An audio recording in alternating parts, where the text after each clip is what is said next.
आज हम शाकुंतलम फिल्म के रिव्यू की खबर बताने जा रहे हैं। इस रिव्यू में हमने 2 न्यूज़ एजेंसीज़ को शामिल किया है।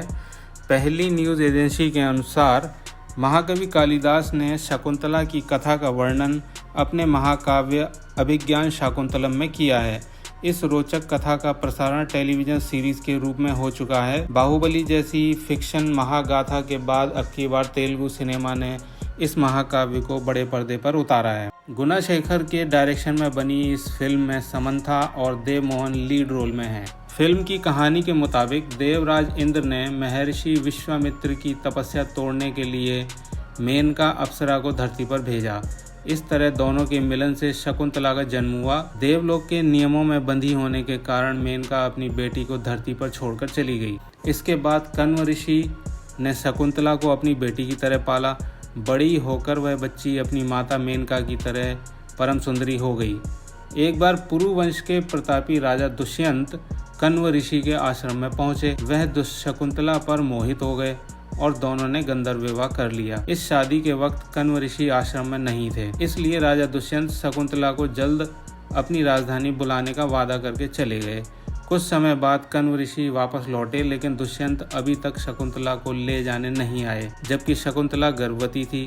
ऐसे में ऋषि ने उसे अपने शिष्यों के साथ राजा दुष्यंत की राजधानी भेज दिया। एक श्राप के चलते राजा दुष्यंत अपनी शकुंतला को भूल चुके थे और उन्होंने उसे दरबार से निकलवा दिया।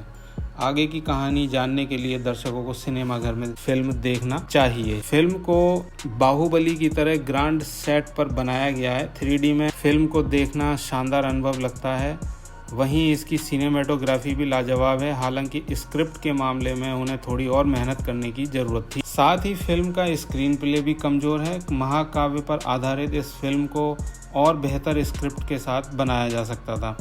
अगर डायरेक्टर इन गलतियों पर ध्यान देते तो शायद वह एक बेहतरीन फिल्म बनाने में सफल होते। इंटरवल तक शाकुंतलम फिल्म धीमी रफ्तार से आगे बढ़ती है। इंटरवल के बाद यह जरूर रोमांच जगाती है। फिल्म के गाने भी इसकी रफ्तार पर ब्रेक लगाते हैं। साथ ही फिल्म के हिंदी वर्जन में डबिंग की गलतियां भी अखरती हैं। समंथा हिंदी के दर्शकों के बीच काफ़ी पॉपुलर हैं। इस फिल्म में शकुंतला के रोल में वह पर्दे पर जमी भी हैं। पर्दे पर उनकी खूबसूरती देखने लायक है।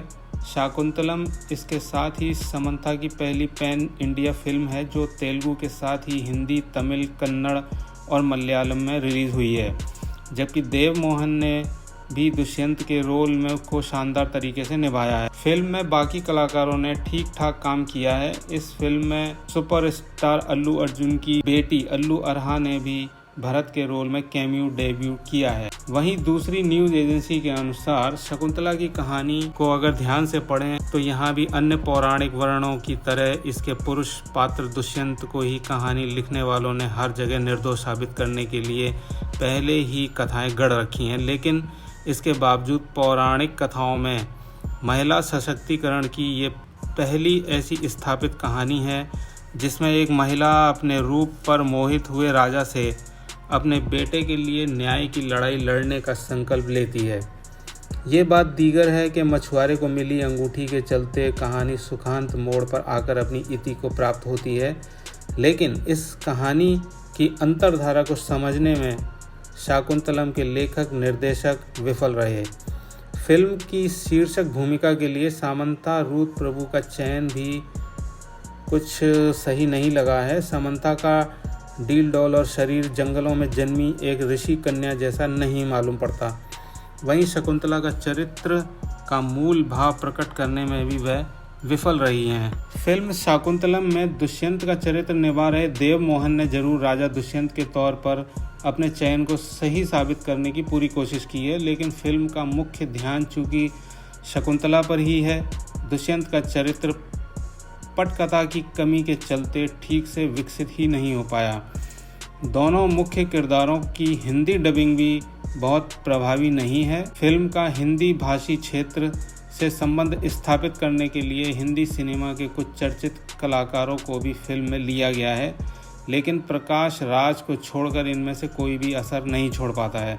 हाँ, भरत का चरित्र निभा रही अभिनेता अल्लू अर्जुन की बेटी अल्लू अरहा का अभिनय कमाल का है। उनका बाल सुलभ भोलापन और चेहरे पर एक नैसर्गिक तेज उनके चरित्र को शक्ति प्रदान करता है। फिल्म के क्लाइमैक्स में अल्लू अरहा ने जो काम किया है वह दर्शकों का दिल जीत लेता है। तकनीकी तौर पर फिल्म शाकुंतलम एक उम्दा फिल्म नहीं है। फिल्म को हिंदी में डब करके अगर रिलीज़ करना ही था तो इसमें कम से कम कुछ स्थापित कलाकारों की सेवाएं ली जा सकती थी। मूल भाषा में फिल्म के संगीत का असर जो भी रहा हो, हिंदी में डब होने वाली फिल्म में संगीत देते रहे मणि शर्मा यहाँ फिल्म के भाव और इसके कथ्य में संगीत की महत्ता समझने में पूरी तरह विफल रहे हैं।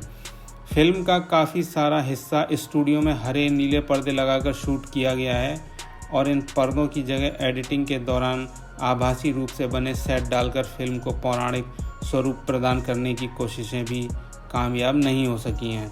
फिल्म शाकुंतलम एक ऐसी अधपकी फिल्म के रूप में दिखती है जिसकी रेसिपी तो इसके निर्देशक को पता थी, लेकिन इसे बनाने में मसालों का संतुलित प्रयोग करना वह भूल गए।